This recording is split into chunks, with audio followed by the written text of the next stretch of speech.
right, I'm going to ask another question from the audience here, Dan. All right. Somebody writes, do you think anyone with a list of celebrities they're allowed to cheat on with has ever been able to cross one off? I get distracted by the concept of that before, because it felt like that whole hall pass, whatever you call it, celebrity pass thing. So right. douchey. So like it really flies in the face of my whole, like the idea that it's like, well, I'm fucking you, but we both agree if Paris Hilton walked in, right? It's so fucking disgusting. No wonder our divorce rate is 70%. I'm more concerned about the voice that you give every other person in your life.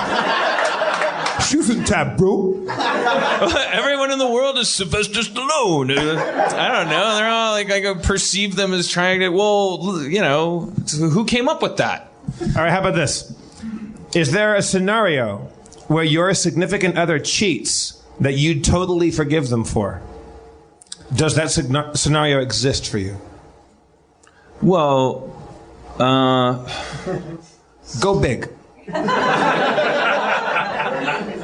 Yeah. I mean, there's top of the line. Should we have her leave the room? Where anyone would cheat. Where, like, if there was a alien virus.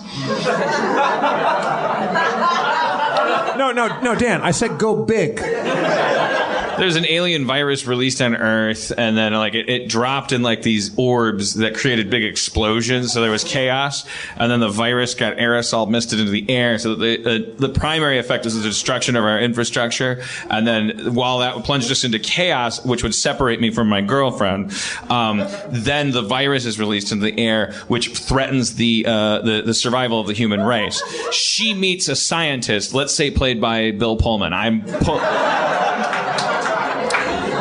While separated from me, she's the only non-sterilized human being in some bunker. He's the only non-sterilized man. I mean, and for some reason they can't just put his sperm in a cup and, they really have to do it on the floor of the Library of Congress or something.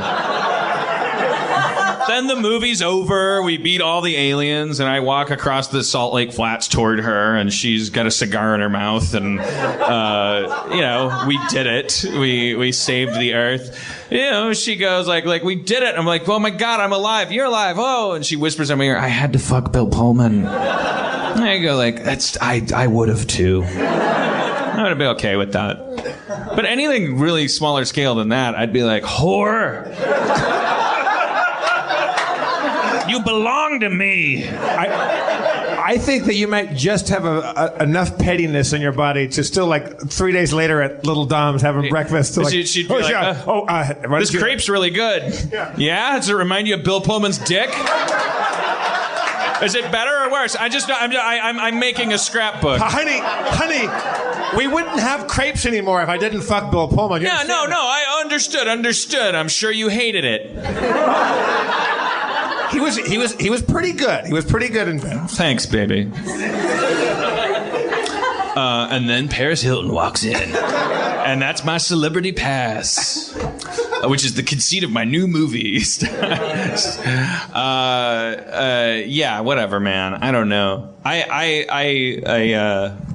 I didn't want the theme to be infidelity tonight because the topic makes me... I don't like watching movies where the central conceit is this scandalous taboo, like coming up with ways to make it okay for people to cheat. It always makes me very uncomfortable. I got cheated on once, and I have I'm a very jealous person, very, very insecure, very possessive, very, very I don't want to be better about it. I don't want to have big thick calluses over the part of my body that feels pain when my girlfriend wants to fuck someone else. I want my girlfriend not to fuck other people. I want true love. I want I guess it's immature, but it bugs me. So you see these Richard Gere movies and he trained parrots and he was married to her in 1800s England, but then she went into a coma and then he met the parrot owner of his dreams.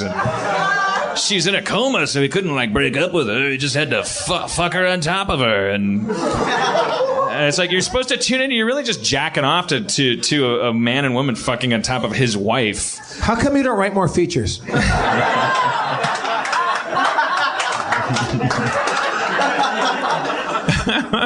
Now, but Dan, you said in previous podcasts or Harmontowns rather that when you are masturbating, you fantasize about your person, your girlfriend fucking somebody else. Not my girlfriend necessarily. Like more often than not, that's when I'm single between relationships, when I'm very lonely, when I'm masturbating.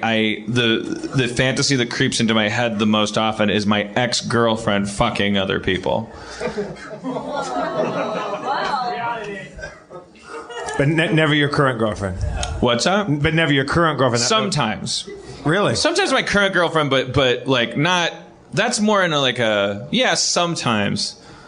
You know, like I'll think of like weird raunchy situations where the girlfriend that I'm currently with, is an insatiable kind of animal that's and I'm not around. It starts with self-loathing because like I said, I can't put myself in a sexual situation very easily. Like it's easier. The path of least resistance is for me to not be there if it's really sexy.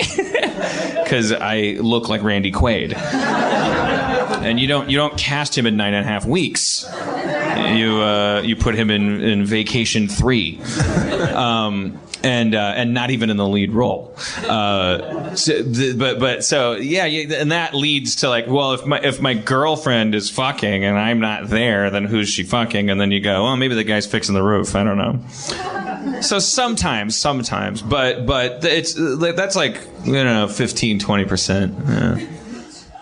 But when I'm single and I've been dumped, especially it's like 100%. Like I can't get my brain out of that gutter. Like where it's like, oh, my ex-girlfriend is that dumped me. She dumped me because she's doing this and she's doing that, and I'm thinking about that. So it's like my sexual wires are crossed with my self-hatred wires, and it's terrible. It's awful. It's a picture of mental illness.